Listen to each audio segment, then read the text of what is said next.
बोलो पुरुषोत्तम भगवान की जय, विष्णु भगवान की जय, राधा कृष्ण भगवान की जय।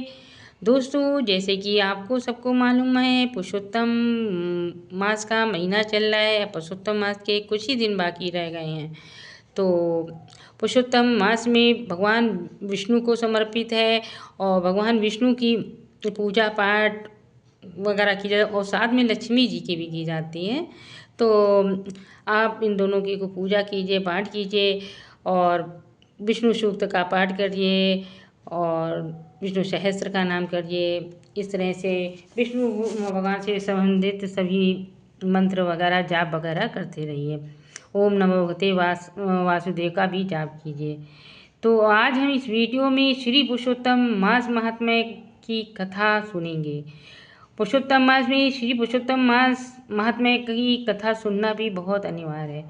तो इसलिए पुरुषोत्तम मास में श्री पुरुषोत्तम मास की कथा जरूर से सुनें और इस वीडियो को ज़्यादा से ज़्यादा शेयर भी कीजिए जिससे दूसरों तक का पहुंच जाए। यदि आपके पास घर में किताब है तो रोज़ आप किताब पढ़िए, एक पाठ रोज़ पढ़िए, और नहीं है तो इस वीडियो को खोलकर सुन लीजिए। चलिए हम आज पुरुषोत्तम मास का 19वां अध्याय सुनेंगे। पुरुषोत्तम भगवान की जय, विष्णु भगवान की जय। 19वां अध्याय, पुरुषोत्तम व्रत की महानता। श्री नारायण बोले, हे द्विजराज, आपने जो कुछ किया उसे कोई नहीं कर सकता और मेरी प्रसन्नता का कारण क्या आप नहीं समझे? हे तपोनिधे, इस पुरुषोत्तम मास में जो पुरुष एक भी उपवास करेगा वह अनेकों पापों का नाश कर विमान में बैठकर वैकुंठ को प्राप्त होगा। किंतु तू महीने भर निराहार रहा और बिना समय मेघ बरसने से नित्य तीनों काल का तेरा स्नान हुआ। पुरुषोत्तम मास में पृथ्वी पर जन्म लेकर व्रत पूजा पाठ उत्तम साधना करना श्रेष्ठ होता है। हे तपोधन, हे पुरुषोत्तम मास पृथ्वी पर पूजने से ही फलदायी होता है, अतः सब भांति मेरा प्रिय पुरुषोत्तम मास सेवन करना चाहिए। जो सेवेगा वह भाग्यवान होगा, मुझे प्रिय होगा।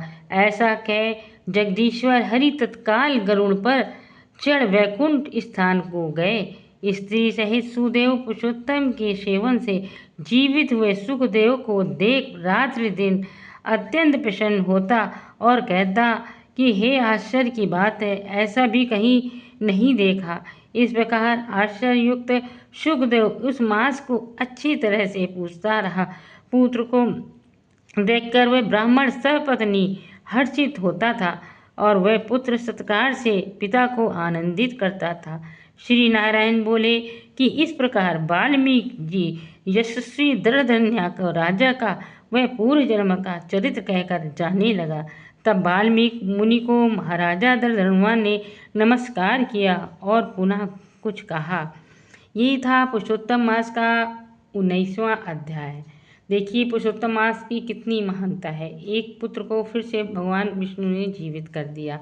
तो इसीलिए कहते हैं पुरुषोत्तम महीने में पुरुषोत्तम भगवान विष्णु भगवान की पूजा अर्चना कीजिए और दान पुण्य कीजिए। तो एक काम और कीजिएगा, ये हमारी जो वीडियो है इसको भी शेयर कीजिएगा। ये बहुत ही पुण्य का काम है, एक दूसरों को पहुंचाना बहुत पुण्य का काम है। चलिए अगली वीडियो में मिलते हैं। राधे राधे।